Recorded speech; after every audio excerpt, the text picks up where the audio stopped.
and you carried your crown of thorns for all your hangers-on,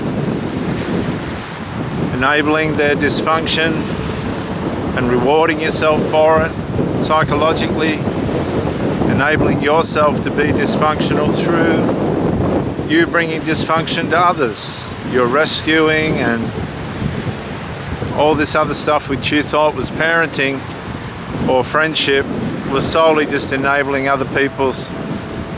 these people's faults and problems.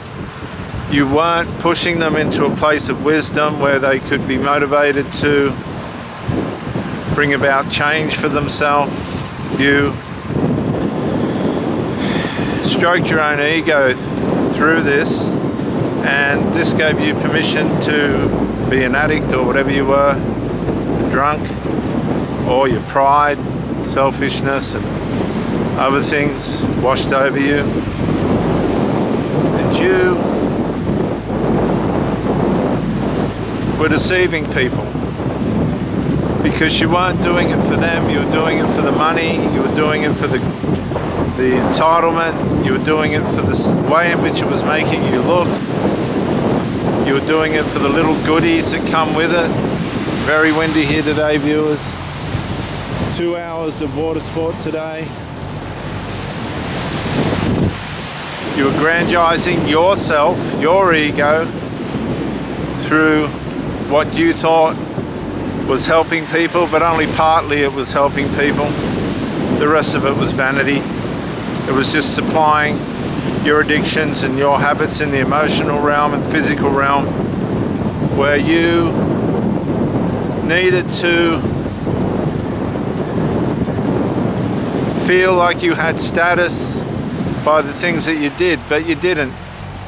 You were just another number in a system that offered no reward. You were paid for your services, and what you did with the money was waste it. You even loaned it, never got it back. You gave money to family members that had never had the capabilities to pay you back, and you knew it. And this enabled their mindset to think that they could just ask for whatever they want and get it.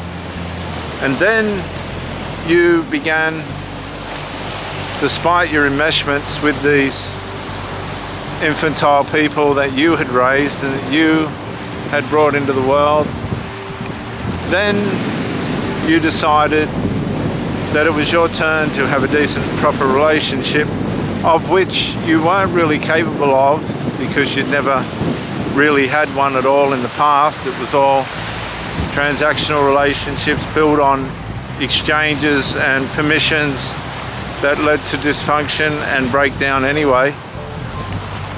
Ruined your children through the parenting, enmeshed them, groomed them for enmeshment in a way in which they remained infantile by mind. They couldn't understand when you had abusive partners. They thought that all men were going to be abusive. Someone comes along who is not abusive but knows how to play the game, and you've struck gold. Now there's a problem with this because a lot of people that win the lotto don't know how to manage the money that they get. They don't know how to manage the wealth.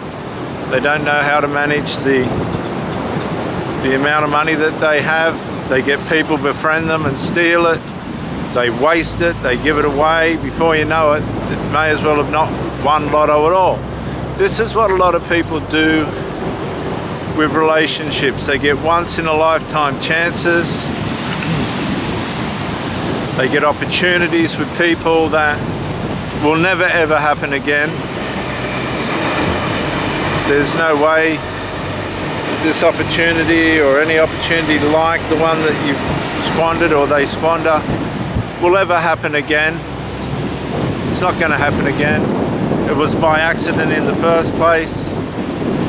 Somebody saw something in your dysfunction and unworthiness, self-declared unworthiness, that could have been turned into a fire of life and love. But the addictions won out again. The excuses, the victimism, the wrong choices, the covert narcissism and enmeshments involved in that. Let me just say, enmeshment is always connected in some way to narcissism or borderline.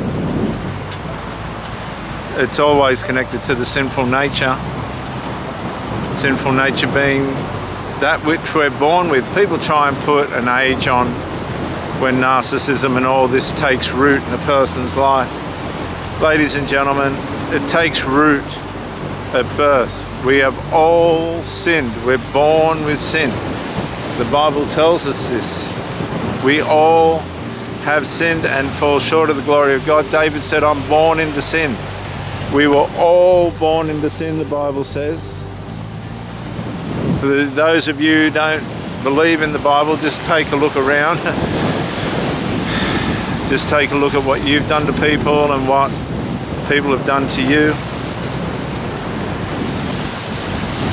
Really, the Bible worked this out millenniums ago, but nobody wants to pay attention to that. They want all the fancy psychological idealisms of what sin is and where it comes from and all this. It comes from your carnal, sinful nature.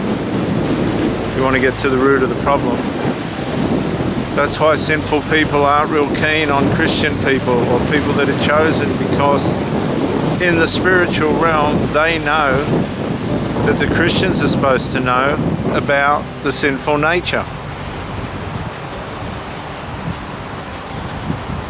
But the funny part about it is the Christians that don't know deny that they have one themselves. They deny that they have a sinful nature. That's it. So how are they going to help anybody else with theirs? They're not.